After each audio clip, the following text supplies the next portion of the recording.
Yan guys, nakahuli tayo ng isda. Magpapaksiw tayo ng haluan natin ng pusit, kubutan, mga mungko. Dadali natin to sa kuha nating papaksiwin, lagyan ng sabaw. Masarap to guys, may mga pampakulay ng sabaw. Mungko, buko-buko, may kubutan na maliliit. Lagyan din sibuyas, kunting sibuyas at saka luya. Paghaluin natin yung luya at saka ganda ng isda dito, na alam na anong klaseng isda to guys. Kung ayan ang ulam natin maghapon. Yan si Jocos 25 pogi points lagi yan.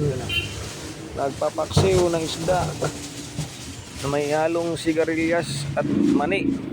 Yan pong gulay na yan ay nasa may kubo. Di po natin kabisado kung paano kainin yan. Alam ko lang yan kantahin by kubo, pero ngayon ko lang natikman yung na yan, sigarilyas. Gaya tayo ng sibuyas. Halu-haluin natin sibuyas, mga luya at bawang. Sabawan natin kasi higupin yung fresh na fresh yung ating isda at saka yung pusit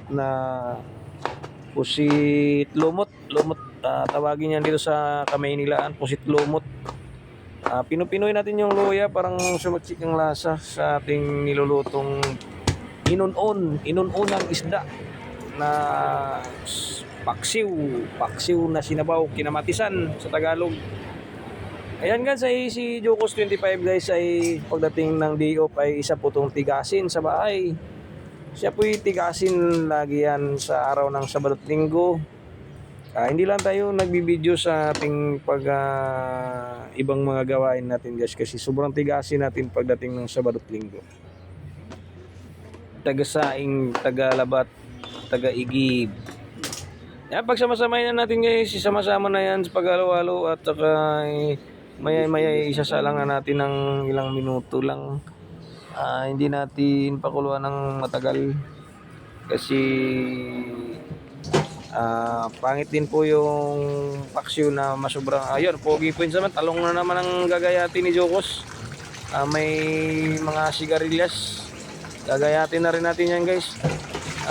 Pogi po yun talaga to.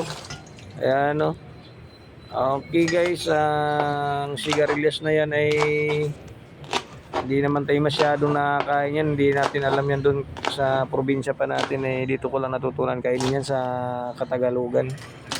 Yan pala ang sigarilyas. Sa mga hindi nakaalam na sigarilyas, alam nyo kakantahin sabay kubo pero di nyo alam ang sigarilyas pala. Yan pala ang sigarilyas. Yan, salang na natin yan guys. Pagsamasamahin, lagyan natin ng isang container na criminal water ang galing sa Pasig River. Ayan na yan. Lagyan din ng siling pula para may kunting sipat. Ayang nagbibideo sa atin guys, sa ating malupit na videographer na si Mitchilin. Nakatingin lang yan sa akin guys. Idol ako niyan kung paano magluto. Wala lang yung si Jan Marco na aking taga-video sa aking mga vlog. Pag si Jan Marco ang nag-video ay maraming views. Yung assistant kong mag-cook. Yan, pagsamasamahin na natin yan. Hindi natin isabay yung gulay kasi mabilis malambot yung mga okra talong. Unahin muna natin tong ating paksiw na isda. Bigla akong nagulat kanina. Pagsindi ko, lumiliab. Kaya mas mabuo. Yan, sasalang na natin. Yan guys, fresh na fresh yung lagyan natin ng kunting kamatis.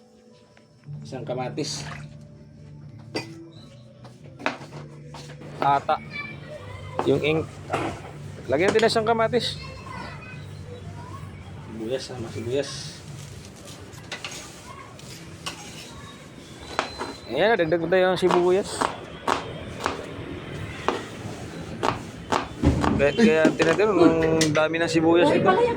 Ang sibuyas kasi pampa-ale yan, pampa-ale yung sibuyas.